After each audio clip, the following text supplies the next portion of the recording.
everybody.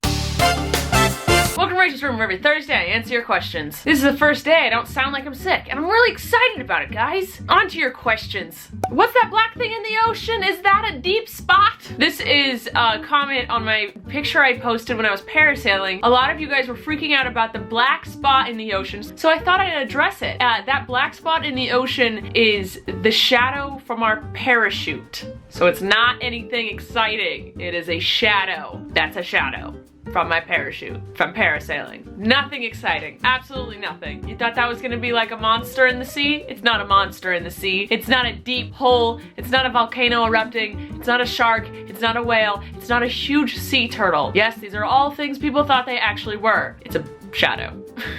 How old were you when you had the worst hair day? From ages 6 through 15, pretty much. Those were the ages. A poor man has this, a rich man needs this, and you would die if you ate it.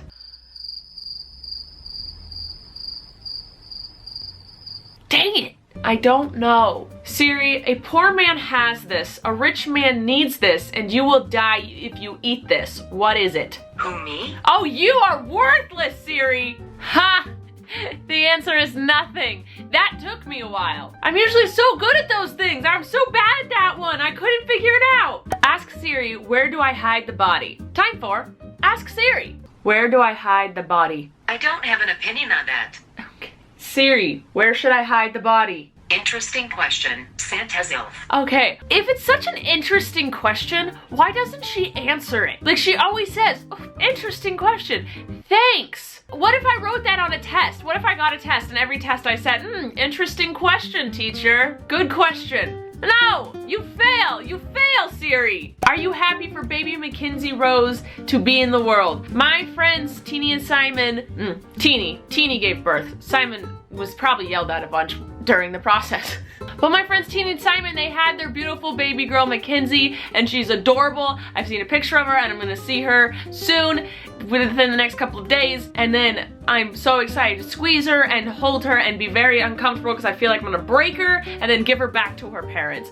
But the birth, I heard, went well and everything is great and the baby is amazing and healthy, so I am so excited. My friends had a kid, that's all. This is an emergency. How do I convince my parents to let us put up Christmas decorations? This is an emergency, and the thing is, you don't ask, you just do it. This is my thing. My parents never liked when I put up Christmas decorations, but I just kind of like did it, and then once everything was up, everyone was just kind of happy. Like, you can't really be mad. You can't walk into Christmas decorations and be like, ah, I'm so angry, because no one's actually the Grinch. So what you do is when they're sleeping, you put up all of the Christmas decorations and then you clean up everything, because then they have nothing to complain about and it's done. They're not gonna make you take this stuff down just to put it up 2 weeks later. No one's gonna do that, so you win. You might get yelled at maybe a little, but I mean, you're gonna be being yelled at while there's Christmas decorations up, so it's a win-win. No, it's not, it's a win-lose. You're winning in some aspect of life.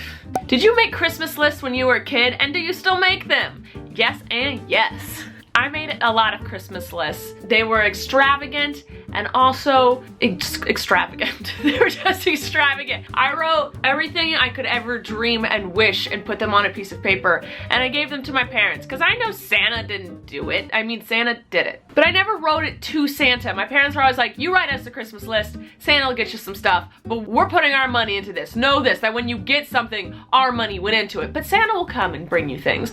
So I had a very good balance of knowing what was from Santa, the normal stuff, and what extravagant things, those were from my parents, because they wanted credit for how much money they put into something. Rightfully so. We also make Christmas lists because we're always like, okay, we want to buy you something, but we don't want to get you something you might not like. Therefore, just give us a list of things and we'll pick one. And you know, we can go off the list if we want, but it's just like, hey, here's the list. It can go from cheap to expensive. It can go from most wanting to least wanting. You know, there's different ways to organize the list, but my whole family does it. We all just make Christmas lists, send them out, and now it's like, who can have a clever, more wittier list? Like, you write something like, I need hair ties. And then in parentheses, you're like, because everyone steals them and I hate everyone, ... Colleen especially. You know, that kind of stuff. Whoever has the funnier Christmas list usually wins. Girl, what's your snap? My Snapchat is MissRBaller. I've said it before and I'll say it again because I like when you guys screenshot my pictures and then make fun of me on Twitter about them. Alright, that's all the questions we have for today. Please comment below and leave your questions for next week so I may answer them on next week's Rachel's Room. Also, you can tweet me or Instagram me your questions using the hashtag Rachel's Room. I love you guys. Thank you so much for tuning in. Subscribe to see videos on this channel every Tuesday and Thursday. And above all else, stay awesome, possums.